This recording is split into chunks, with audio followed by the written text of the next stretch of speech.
आजच्या एपिसोडमध्ये आपण बघणार आहोत की प्रिया सारखी सायलीला डिवचत असते की तिलाच कसं सगळं अर्जुनचं शेड्यूल माहिती आहे आणि सायली बायको असून तिला काही माहीत नाही, कारण अर्जुनला तिची काळजी आहे, बायकोची नाही, सायलीची नाही. ती सारखं हेच सांगत असते की अर्जुन आत्ता रेनबो रेस्टॉरंटमध्ये आहे, तो एका मीटिंगसाठी गेला आणि तिथेच लंच करणार आहे.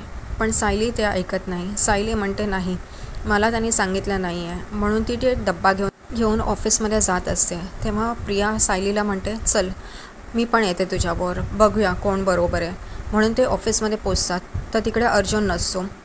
सायली अर्जुनला कॉल करते तेव्हा तिला कळतं की प्रिया जे सांगत होती ते बरोबर होतं, तो लंच मीटिंगसाठी बाहेर आला आहे. आणि तिथे पण प्रिया सायलीला खूप ऐकवत असते की तुझा नवरा आता माझा झाला आहे, त्याला तू नको आहेस, मी आहे, आता सगळं हक्क माझ्याकडे येतील, असं सांगून तिला डिवचत असते. दुसरीकडे महिपत फोनवर बोलत असतात. तेवढ्यात साक्षी तिकडे येते आणि महिपत खूप खुश होतात.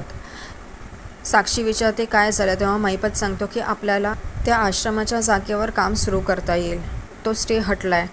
तूच म्हणत होतीस ना या पॉलिटिशियनबरोबर काही संबंध ठेवू नका, पण आज त्यानेच आपल्याला मदत केली आहे. दुसरीकडे महिपत आणि नागराज बोलत असतात की प्रतिमाला कसं संपवायचं. तेवढ्यात साक्षी म्हणते की नाही, संपवायची भाषा करू नका, तुम्हाला काही दुसरं सुचत नाही का, सगळं फक्त संपवायचंच असतं का, तुम्हाला सगळ्यांचे खूनच करायचे असतात का.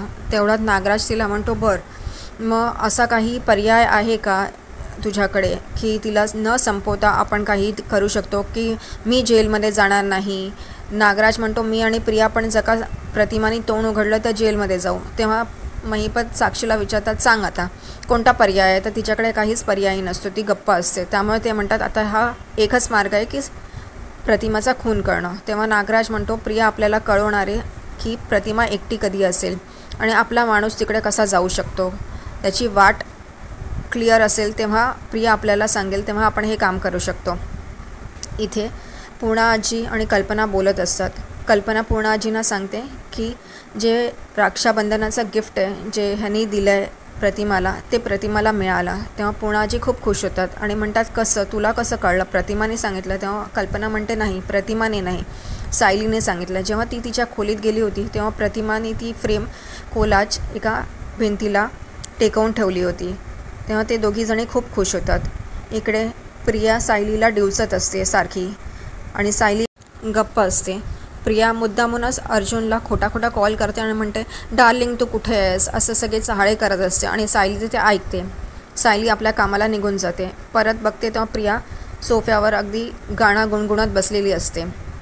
नंतर अर्जुन ऑफिसमधनं जेव्हा येतो तेव्हा लगेच प्रिया धावते त्याच्याकडे आणि म्हणते, बस ना माझ्या बाजूला बस ना. मुद्दामून अर्जुनलाही काही करता येत नाही, तोही तसा बसतो आणि तो मुद्दाम फोन काढून तिकडे काहीतरी बघत असतो आणि प्रिया जे बडबडत असते त्याला तो हो हो करत असतो. त्यात हेही निघतं की त्यांनी तिला लंच डेटसाठी बोलवलं असतं आणि ती कॅन्सल झाली आहे. हे सायली ऐकते. सायली कॉफी बनवत असते तर प्रिया म्हणते, मलाही कॉफी चालेल, मी पण कॉफी घेईन, आणि ती कॉफी बनवत असते. प्रिया तिथून निघून जाते.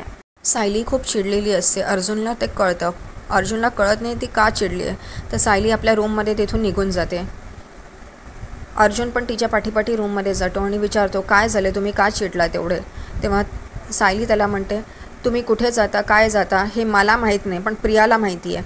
तर तो म्हणतो, हे कसं शक्य आहे, तिला काहीच माहीत नाही, मी कशाला तिला जाऊन सांगू. तर ती म्हणते की मग तिला कसं माहिती होतं की तुम्ही आज रेनबो कॅफेमध्ये जाणार आहात ते. तर तो म्हणतो, मी तर सांगितलं नाही आहे. मग त्याला आठवतं की सकाळी ब्रेकफास्टच्या वेळेला प्रिया त्याच्या बाजूलाच बसलेली असते आणि त्याच्या मोबाईलमध्ये डोकवत असते. तेव्हा तिला कळलं असेल. हे तो सायलीला सांगतो.